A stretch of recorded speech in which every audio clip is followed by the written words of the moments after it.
30에서 40, 강원 영동과 전남 남해안, 해안가를 제외한 경상도 지역에 5에서 20mm, 전남 동부 내륙 지역에 5mm가량입니다. 오늘 낮 기온은 서울이 23도 등 전국이 16도에서 23도로 어제와 비슷하거나 조금 높겠습니다. 서울의 현재 기온은 21.9도입니다. 지금까지 아나운서 이재홍이었습니다. 지금 시각은 1시 5분입니다. KBS.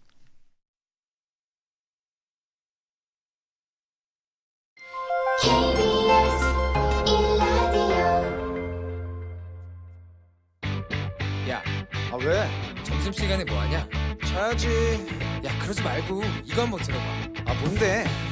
지금 당장 라디오를 켜봐.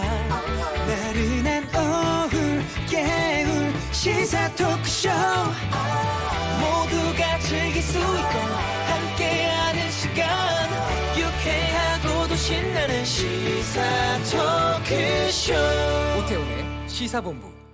네, KBS 라디오 오태훈의 시사본부 2부 시작하겠습니다. 시사본부 청취자 여러분들의 참여 기다리고 있습니다. 우물정 9730번 샵 9730으로 의견 보내주시면 반영하겠습니다. 짧은 문자 50원, 긴 문자 100원의 정보 이용료, 어플리케이션 콩은 무료로 이용하실 수 있고요. 팟캐스트와 콩 KBS 홈페이지를 통해서 다시 들으실 수 있고 유튜브를 통해서도 만나실 수 있습니다. KBS 1라디오 시사본부를 유튜브에서 검색하시면 영상으로도 방송 모습 확인하실 수 있습니다. 매주 금요일 2부에는 한 주간의 언론 보도를 분석하고 비평하는 시간 와치독 시간이 있는데요. 오늘은 좀 특별한 분과 함께 하도록 하겠습니다. 어제 저희 각서라고에서도 이 KBS 보도 관련해서 지금 여러 가지 신랄한 얘기들이 많이 있었고 지금 상황이 좀 중요하다고 생각해서 이분과 함께 좀 상황을 진단해 보려고 모셨습니다. 저널리스트 출신이시고요. 미디어 비평 위에서 애써 오셨습니다. 아프가니스탄 전쟁이라든가 걸프 전쟁도 취재를 하셨던 경험이 있으시고요. 지금은 인제대학교 신문방송학과 교수를 지내고 계십니다.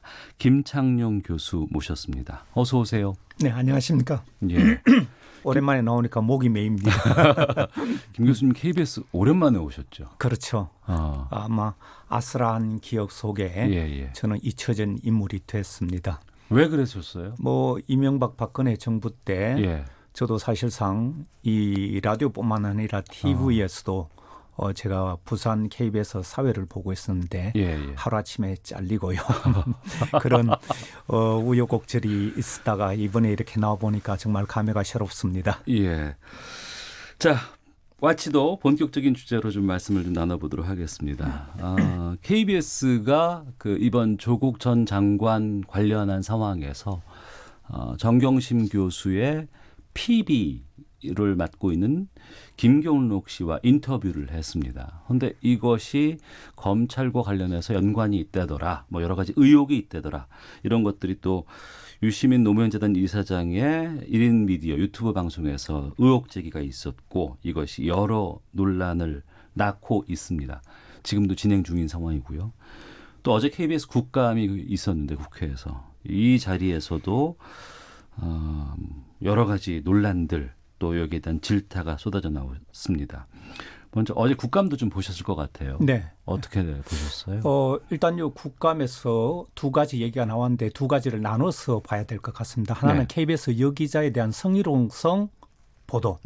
말하자면 유시민이 알릴레오라는 유튜브에서 출연한 기자들이 패널이 KBS 여기자에 대한 성희롱성 발언 이것을 문제 삼았고 또 방송 당시에 유시민 이사장이 이미 사태의 심각성을 깨닫고 바로 사과를 했습니다만 그런 방송이 나갔다는 점에 있어서 KBS 입장에서는 상당한 어떻게 보면 여기자들의 명예 내지 권위가 실추되는 그런 일이 있었고요. 또 하나는 방금 말씀하셨던 조국 관련 보도에 대한 바로 김경록 씨 인터뷰를 KBS도 하고 알릴레오도 했는데 지금 그 두 한 대상을 두고 인터뷰한 내용이 서로 맞부딪히고 있어서 이걸 가지고 지금 논란이 있는데요. 네. 하나씩 이제 짚어봐야 되겠죠. 네.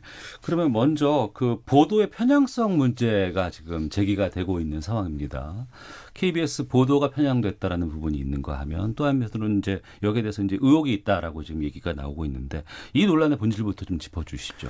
예, 일단은 뭐 KBS뿐만 아니라요. 우리 언론이 조국 사태라고 하는 이 사건에 대해서 보도에 양적으로 너무 과도했다는 점을 지적하고 네. 그다음 질적인 문제는 그다음에 들어가는데 네. 양적으로 너무 많다는 것은 언론의 주요 기능이 사회 의제 설정 기능인데 그렇습니다. 하나의 사안을 가지고 2달 넘게 이렇게 과도한 집중 보도를 하다 보니까 우리 사회 다른 주요한 이슈들이 네. 묻혀버리는 그런 언론사들의 의제 설정 기능이 마비된 그런 상황이었다. 그런 점에 있어서 언론이 지나쳤다. 저는 그런 말씀을 먼저 드리고 싶고요. 예. 이 내용이 너무 많다 보니까 질적인 문제로 한 3가지 정도가 문제가 저는 있다고 봤는데 예. 우선은 사실 확인보다도 의혹 수준, 소문 수준의 보도가 너무 많았던 것이죠. 예. 그래서 믿거나 말거나시 혹은 다른 언론을 보도해야 되는데 이건 KBS를 얘기하는 것이 아니라 언론 전반의 얘기를 하는 것이고요. 지난 2달간에 벌어졌던 일들이요. 언론 전반에 이런 문제가 있었고 KBS 문제는 조금 이따 구체적으로 말씀드리겠습니다만 네. KBS를 포함해서도 과연 이런 식으로까지 사실 확인 안 된 그리고 검찰이 수사 중인 사안을 추측, 소문 이런 것들로 보도했다는 점이 문제가 있었고 두 번째는 이 검찰의 소위 흘리기 수법. 네. 말하자면 검찰이 수사 과정에서 조금씩 흘려주면서 언론 플레이를 해서 그것서 수사 동력을 받아서 수사를 끌고 나가는 오래된 수사 기법이기도 하고 또한 언론 내지 수사 관행으로 불리는데요. 네. 이런데 언론이 종속적으로 놀아난 것이 아닌가.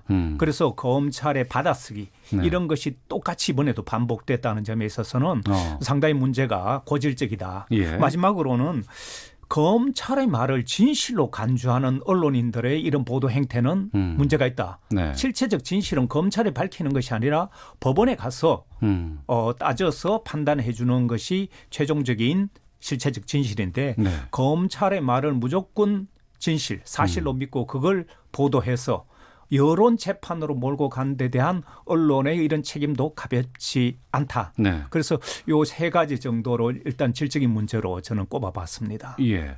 근데 왜 그랬다고 보세요, 언론들이? 언론은 사실은 지금은 미디어 환경이 과거랑 너무나 바뀌어서 예. 어떻게 보면 서로 경쟁을 해야 되고 또 서로 살아남아야 되기 때문에 조금이라도 다르고 조금이라도 색다른 뉴스를 자기네들의 구독자 내지 이 시청자들에게 제공해야 될 그런 언론사들의 강박관념도 느끼지만 한편으로는 네. 이런 이 진실에 접근하는 데는 기자들의 한계가 있기 때문에 검찰의 작은 수사 단서나 작은 움직임조차도 기사화해버리고 이런 부분들이 문제가 됐고 또한 이런 부분에 대해서 사후에 대한 어떤 애프터 서비스라든가 네. 사실관계 확인하는 이런 작업은 제대로 되지 않다 보니까 반복적으로 일이 이루어지는 것이고요. 예. 조금 이따 말씀드리겠지만 또 한 가지는 예. 이 출입처와 관련된 기자단 형성의 문제입니다. 말하자면 검찰 출입 기자가 있고 국회 출입 기자가 있고 각 주요 부서에 출입하는 기자들끼리 나름대로 기자단을 형성해 놨는데요. 이 기자단에 같이 포함되어 있으면 비서당 기사를 동시에 만들어내는 네. 이런 구조 속에서 언론이 좀 중심을 잡고 공정한 보도하는 데 한계가 있지 않았나 생각합니다. KBS 문제는 좀 잠시 뒤에 좀 저희가 좀 집중적으로 네. 여쭤볼까 하고요. 그리고 이제 또 하나 어제 국감에서 좀 논란이 됐던 부분은 앞서서 이제 분리해서 말씀해 보자고 하셨던 그 인터뷰 내용 유출과 달리 그 알릴레오 방송에서 이제 기자 그 패널의 성희롱 논란 이 부분에 대해서 좀 살펴볼까 합니다.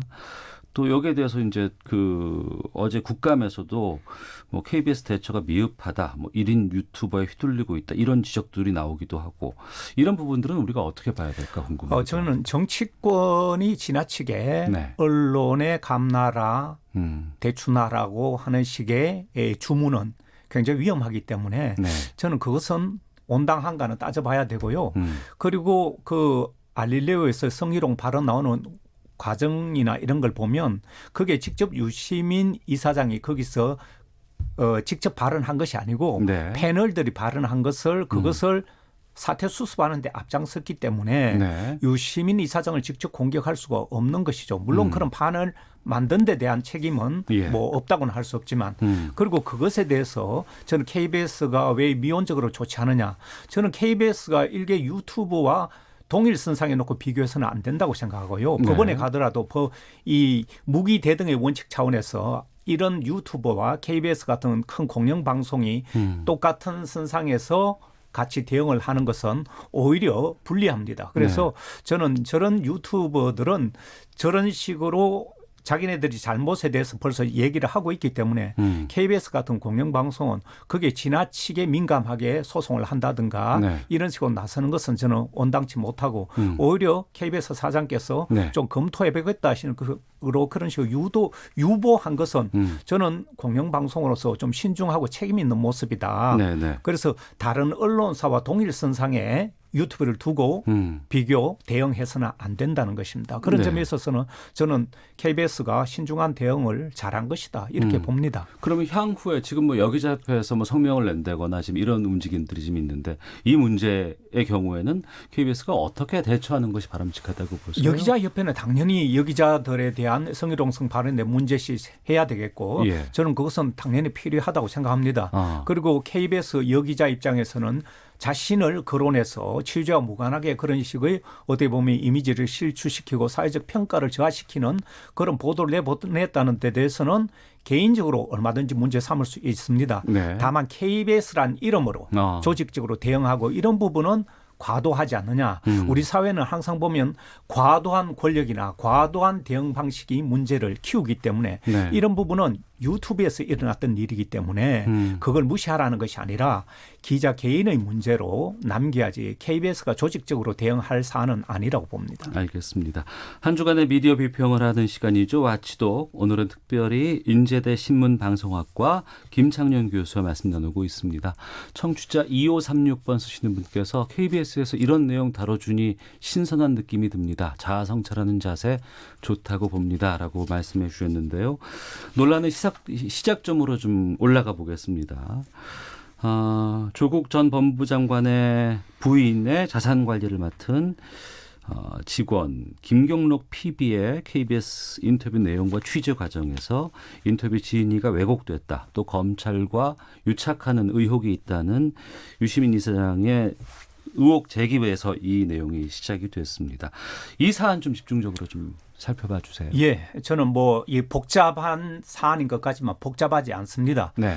KBS는 이 김경록 씨랑 먼저 인터뷰를 했고 사실상 특종이었습니다. 네. 그럼에도 불구하고 김경록 씨는 왜 KBS를 다시 찾지 않고 저 유튜브 쪽으로 갔는가에 대해서 KBS는 성찰이 필요한데요. 네. 말하자면 취재원이 찾아오지 않는 언론사는 그것이 KBS든 다른 언론사든 저는 미래가 없다. 경쟁력이 없다고 생각합니다. 예. 취재원이 믿고 다시 찾아오는 그런 언론사가 돼야 되는데 지금 KBS의 논리를 보면 김경록 씨와 인터뷰하고 난 뒤에 그 김경록 씨가 취재원이라고는 하지만 피의자이기 때문에 일방적 주장을 보도할 수 없어서 교차 검증도 하고 네, 검찰에 검증도 했다는 주장을 하고 있는데 예. 저는 그것이 정상적인 취재 기법이라고 인정합니다. 맞습니다. 예. 그러나 이 사안에 있어서는 그 부분에서 한 발 더 들어가야 된다는 것인데요. 한 발 더. 예, 그게 뭐냐면 검찰은 지금 여기 이해 당사자가 되어 있습니다. 네. 일반적인 수사 검찰이 아니라 말하자면 과도한 수사를 하고 또 사실상 이 자신의 이 진술을 왜곡하는 그런 검찰에 대한 불만을 네. KBS 얘기했는데 KBS는 그걸 검찰에다가 확인을 했다는 것이죠. 예. 그래서 저는 일반적인 상황이라면 검찰에 확인할 수 있지만 이 사안에 관해서는 검찰에 확인하는 것은 매우 부적절했다. 네. 왜 그러냐면 그 이후에 또 KBS 인터뷰를 보면 거기에 김경록 씨와 관련된 얘기를 검찰에 실제로 확인하는데 검찰은 하나도 확인 안 해줬습니다. 확인 안 해줬을 뿐만 아니라 그 얘기를 누구로부터 들었느냐고 했는데 거기 보면 KBS가 김경록 씨로부터 들었다는 취재원을 공개를 합니다. 네. 이렇게 공개도 됩니까 취재원을?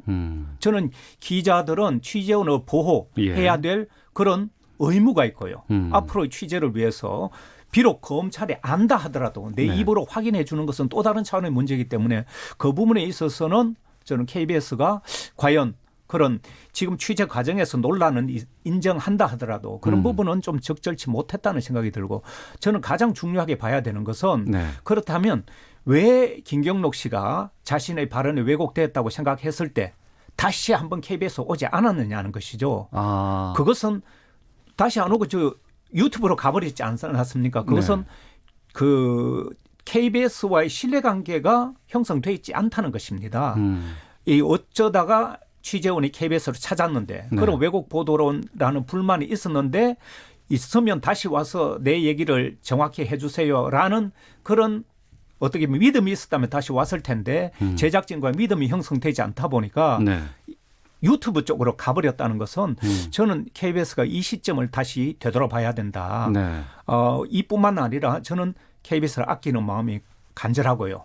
KBS가 약자들이 눈물을 닦아주는 그런 한국의 중심 방송으로서 위상을 다져야 되는데 네. 이런 약자들 김경록 씨뿐만 아니라 다른 사람도 그렇고 왜 이런 사람들이 다른 데 가서 자기 심정을 고백하고 하소연을 하느냐. 네. 저는 KBS가 이런 취재원 한 명 한 명을 소중하게 생각하고 그 신뢰관계를 형성했더라면 다시 와서 KBS에 나 이런 진위가 왜곡됐습니다 라고 할 수 있지 않았을까 생각해 봅니다. 네. 상당히 거세게 말씀해 주셔서 제가 지금 죄송스럽기도 하고 당황스럽기도 합니다만 충분히 저희가 말씀을 좀 들어야 되는 시간인 것 같습니다. KBS 포함해서 대부분의 언론사가 앞서 말씀하셨던 그 검찰 정보에 의존하는 관행들에 대해서 또 이제 말씀을 해주셨는데 이런 그 취재 관행에 바뀌지 않는 원인은 어디에 있다고 보세요? 저는 그 첫째는 조금 언급을 했습니다만 예. 출입처 중심의 기자단 형성 이게 가장 큰 문제입니다. 네. 저도 검찰 출입 기자를 해봤었는데요. 네네. 기자들 중심으로 유력 언론사를 중심으로 기자들이 출입처 그러니까 검찰이든 국회든 청와대든 나름의 기자단이 형성되면 거기서 비슷한 얘기들이 오고 가기 때문에 거기서 튀는 보도 혹은 공정하거나 나름대로의 독자적인 취재 이런 것들을 보고도 하기 시작하면 그 조직 안에서 도태되거나 배척되는 이런 경우가 생깁니다. 네. 과거에는 이런 폐단 때문에 한번 해체됐다가 다시 또 세월이 흐르면서 이게 재형성이 되는데 예. 저는 KBS만이라도 이런 출입처의 관행적인 보도 행태에서 벗어나기 위해서라면 네. 이런 기자들에서 저는 탈퇴해야 된다고 생각합니다. 어. 왜냐하면 지금은 정부도 바뀌었고요. 예. 우리나라 언론 자유도가 세계 정말 정상급 수준입니다. 그만큼 이제는 언론 자유도가 네.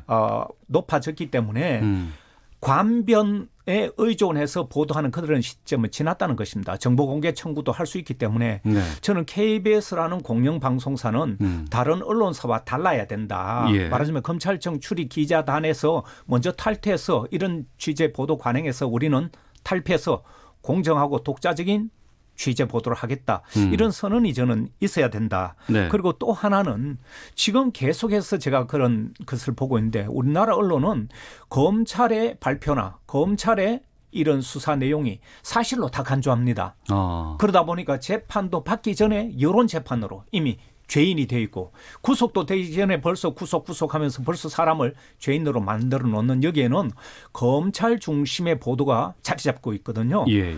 사실은 이 실체적 진실이 궁금하다면 법원으로 가야 됩니다. 그래서 저는 사건 초기 단계, 수사 단계에 불과한 검찰의 언론이 집중적인 보도하는 것에서 벗어나서 네. 법원의 공판 중심 보도로 가라. 거기에 찬반, 거기에 진실 여부를 균형 잡혀 있게 볼 수 있기 때문에 우리 언론이 제발 좀 그렇게 해줬으면 합니다. 네. 청취자 9592번 쓰시는 분께서 교수님 시원하면서도 중립적으로 말씀하시니 참 좋습니다. 이런 비평을 듣고 KBS가 국민의 방송으로 거듭나야 합니다라는 의견도 보내주셨는데요. 최근에 이번 사태 때문에 KBS 내부가 지금 현재 여러 가지 저널리즘 원칙이라든가 가치 때문에 상당히 지금 논쟁이 한창인 상황입니다.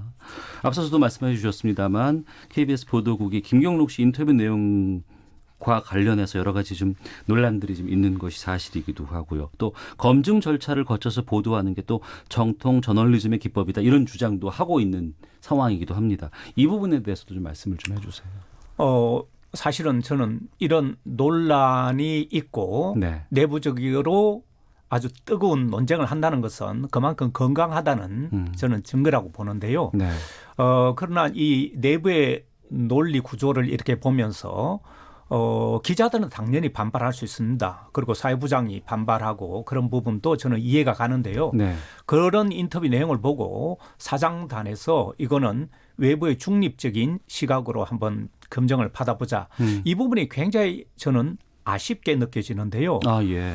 저는 그런 외부의 시각으로 검증을 받아보자는 게 저는 옳다고 보는데 내부에서 반발을 해가지고 예, 예. 시청자위원회라든가 KBS 내부로 돌려가지고 논의 구조를 바꿔버렸지 않습니까? 네.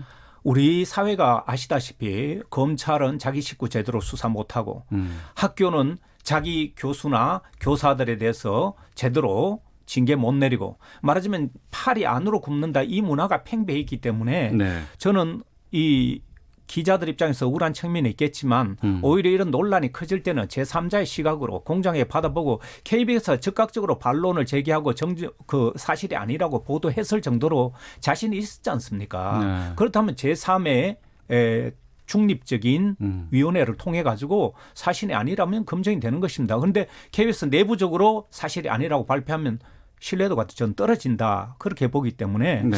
조금 더 우리 KBS 기자들이 열린 자세로 불편하겠지만 네. 이런 부분은 받아들이고 또 비판이 있다면 따갑게 받아들여야 저는 KBS가 좀 더 국민들로부터 사랑을 받고 좀 열린 자세를 보여주는 그런 이미지가 갖춰지지 않을까. 내부적으로 충분히 저는 검토가 있어야 된다고 보지만 지금은 시청자위원회 쪽에서 조사를 한다고는 하지만 네. 굳이 그렇게까지 할 필요가 뭐 있겠는가. 저는 항상 조사위원회는 구성 내용과 그 방식이 굉장히 중요한데 네. 사장단에서 제시했던 그런 안이 신뢰성을 받기 가장 좋은 애써 노력했다가 신뢰받지 못하는 그런 결과를 가져오면 그건 또 저는 문제가 있다 보기 때문에 네. 저는 그와는 별개로 KBS가 이번 조국 사태와 관련해서 KBS가 논란의 중심을 썼기 때문에 그 백서를 작성하고 예. 앞으로 우리가 뭘 해야 되겠다 이런 것들을 좀 더 정리가 돼야 된다고 봅니다. 네. 앞서서 그 인터뷰 2가 KBS가 아닌 다른 유튜브를 찾아갔을 때 KBS 미래가 안 보인다라고 말씀해 주셨습니다. 여러 가지 지금 그 언론 지형이 바뀌고 변화가 있다고 하는데 공영방송 KBS가 어떤 방향으로 가는 것이 바람직할지를 좀 말씀해 주시면 좋을 것 같습니다. 사실은 우리 사회에서 권력 구조 속에 억눌린 소위 힘 있다는 사람들이 눈물이 굉장히 많습니다. 네. 이런 것을 KBS가 녹여줄 수 있어야 되는데 예를 들어 미투 운동을 촉발시킨 서지영 검사 같은 경우도 KBS로 오지 않았습니다.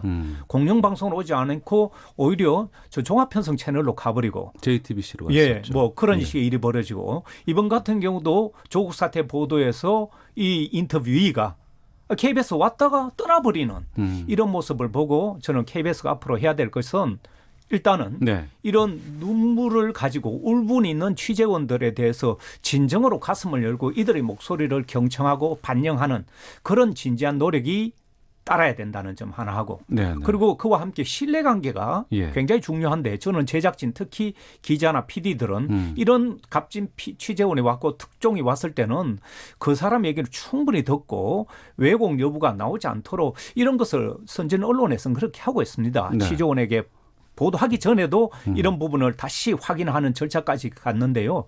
KBS가 이런 부분에 좀 더 신경을 써달라는 점하고 네. 마지막으로 하나 당부하고 싶은 것은 저는 KBS는 우리나라 대표 공영방송이니까 신속 정확 둘 다 가치를 높게 두지 말고 네. 신속은 다른 언론사에 맡기고 정확에 좀 더 가치를 부과해달라.